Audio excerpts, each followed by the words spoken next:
Assalamualaikum warahmatullahi wabarakatuh. Selamat datang di channel saya, Inong Amal.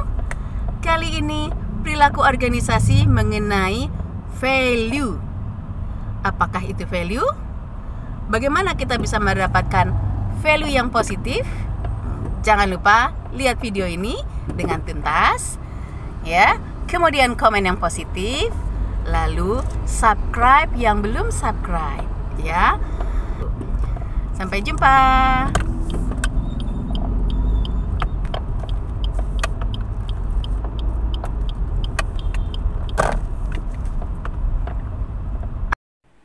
Selamat datang di perilaku organisasi. Kali ini mengenai value atau yang disebut juga dengan nilai. Menurut Frankl, nilai pada dasarnya disebut juga sebagai standar penuntun dalam menentukan sesuatu, baik itu indah, bagus, jelek. Contohnya mengenai apabila kita mengunjungi suatu pantai. Kalau saya mengunjungi suatu pantai adalah sesuatu yang sangat indah pemandangannya. Saya bisa mendengar deru ombak. Lalu saya bisa melihat orang-orang yang berselancar. Di situ adalah nilai atau value keindahan suatu pantai. Tapi ada juga orang yang menyukai pegunungan. Menurut mereka, pegunungan itu sesuatu hal yang sangat indah untuk didatangi atau juga bisa untuk taking a picture atau foto-foto. Jadi kalau dapat ditarik kesimpulan, nilai merupakan keyakinan dasar yang menjadi dasar sikap dan perilaku seseorang terhadap apa yang dia lihat atau terhadap apa yang dia sosialisasikan ke orang lain. Pengertian nilai itu bersifat subjektif. Maksudnya subjektif terhadap objek. Contoh ya, misal kita lagi di suatu pantai, lalu melihat pohon kelapa. Pohon kelapa itu ada yang lurus ke atas, ada juga yang sedikit bengkok, ada juga yang melengkung yang sangat bengkok sekali. Kalau menurut seniman, ya, yang bisa melukis segala macam itu, berarti pohon kelapa itu bernilai sangat bagus untuk seorang seniman. Tapi kalau dilihat dari kacamata seorang pedagang kayu, bahwa pohon kelapa yang bengkok itu tidak mempunyai nilai. Lalu contoh lain adalah bila kita melihat lukisan, di mana ada orang yang menyukai abstrak. Lukisan abstrak bagi seseorang yang menyukainya sangat bernilai bagus, ya. Orang tersebut pasti akan membeli lukisan abstrak tersebut. Tapi bagi seseorang yang tidak menyukai lukisan abstrak, dia pasti mikir harganya sudah mahal, lalu lukisannya berbentuk apa ini saya tidak ngerti, jadi buat apa saya beli, ya. Jadi menurut seseorang yang tidak menyukai lukisan abstrak, lukisan tersebut tidak bernilai, ya. Apakah sudah paham bahwa nilai bersifat subjektif? Menurut Rockage, nilai terbagi menjadi dua, yaitu terminal value dan instrumental value. Apa sih yang dimaksud dengan terminal value? Terminal value adalah nilai yang ingin dicapai, sementara instrumental value adalah segala sesuatu yang akan kita gunakan untuk mencapai tujuan tersebut. Contohnya, terminal value adalah saya ingin kaya. Terminal value-nya ingin kaya. Lalu instrumental value-nya bagaimana cara seseorang untuk mencapai kekayaan tersebut. Ingin kaya, dia bekerja keras, kan? Ada si B, dia ingin kaya, lalu dia menabung, entah menabung dalam dolar, entah menabung dalam rupiah ataupun dalam menabung dengan emas. Ada juga orang yang ingin kaya dengan melakukan investasi yang mengandung resiko yang tinggi. Contohnya misalnya di saham, ya, di bursa efek dan seterusnya. Jadi seseorang untuk mencapai terminal value yaitu kaya, dia menggunakan instrumental value-nya dengan menabung, bekerja, berinvestasi, dan lain-lain sebagainya. Contoh lainnya mengenai terminal value, sehat. Apakah instrumentalnya? Berbagai macam cara orang untuk menjadi sehat. Ada yang makannya dengan diet, ada makanannya yang juga pilih-pilih, saya nggak mau makanan yang berlemak, saya mau jadi vegetarian. Ada, itu instrumentalnya. Ada juga orang yang ingin sehat dengan berolahraga. Olahraganya juga macam-macam. Ada yang sekarang kan lagi booming sepeda, ya. Jadi ada orang yang ingin sehat dengan bersepeda. Tapi ada juga orang yang nggak suka bersepeda, ya nggak masalah.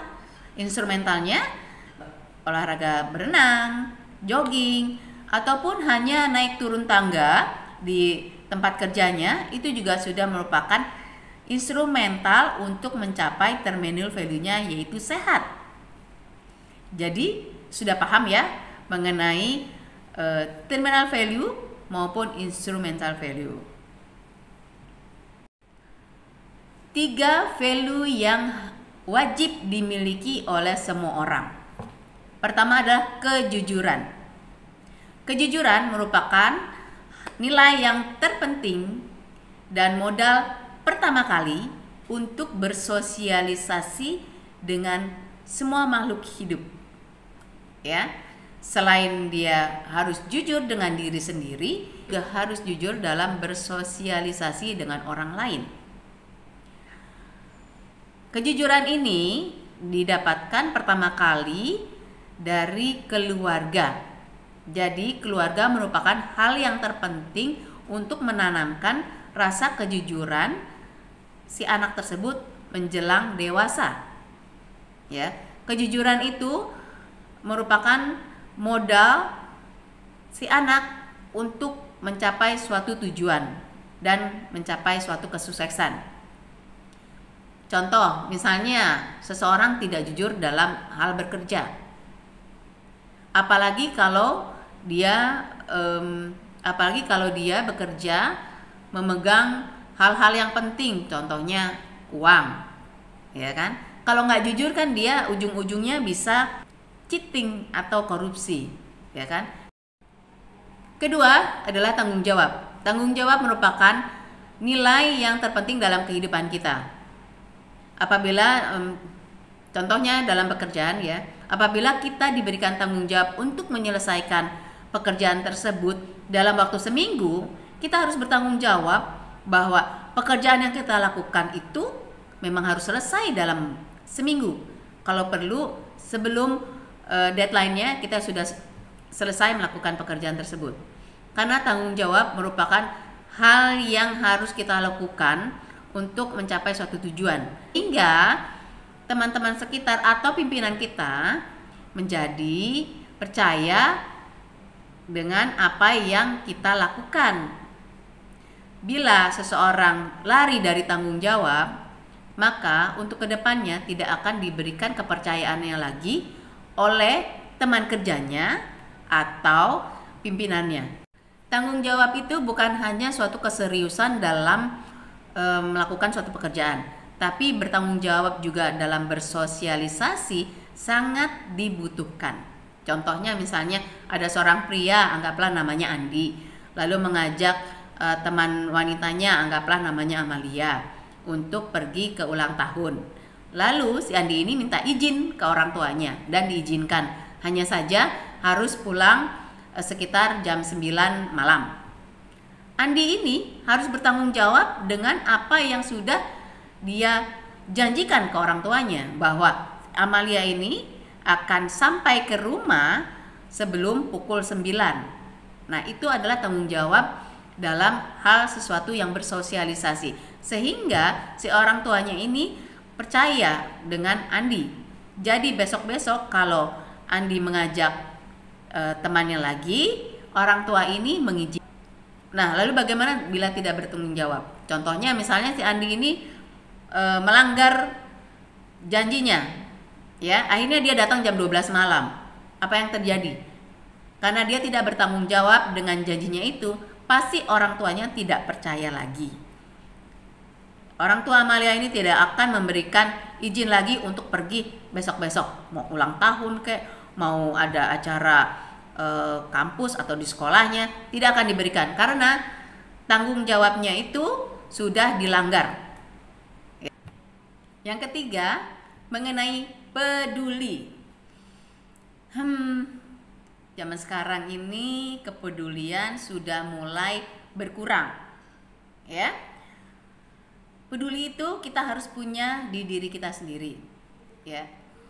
Tapi sekarang kalau saya lihat, tapi memang sih saya belum mengambil suatu kesimpulan secara penelitian bahwa kepedulian seseorang itu berkurang. Tapi saya melihat dari pada saat orang kena musibah, di mana kepedulian mereka itu sudah berkurang. Contohnya, bila ada orang kena musibah di jalan, orang bukannya menolong dulu, tapi mengambil handphone dan di-shoot untuk disebarluaskan ke orang lain. Ya, jadi seorang tersebut dalam keadaan musibah atau kecelakaan, memang sih ada beberapa orang yang menolong, tapi ada juga orang yang kepeduliannya kurang. Orang yang kepeduliannya kurang ini, dia mengambil handphone lalu di-shoot orang yang kena musibah tersebut, bukannya ditolong. Ya, karena dia mau menjadi orang pertama untuk menyebarkan hal-hal sesuatu yang terjadi yang dia lihat. Jadi sekarang ini kepedulian ini harus tetap kita tingkatkan. 3 value yang wajib ini, kejujuran, tanggung jawab, dan kepedulian harus ditanamkan sedini mungkin. Sehingga untuk mencapai suatu tujuan dapat berjalan dengan lancar, ya. Kemudian mengenai life values, kehidupan yang bernilai, dapat menimbulkan energi yang positif. Bila seseorang bahagia, maka apa yang dia kerjakan, apa yang dia lakukan menghasilkan suatu kebaikan. Masih ingat gak mengenai perilaku organisasi tentang happy worker is productive worker?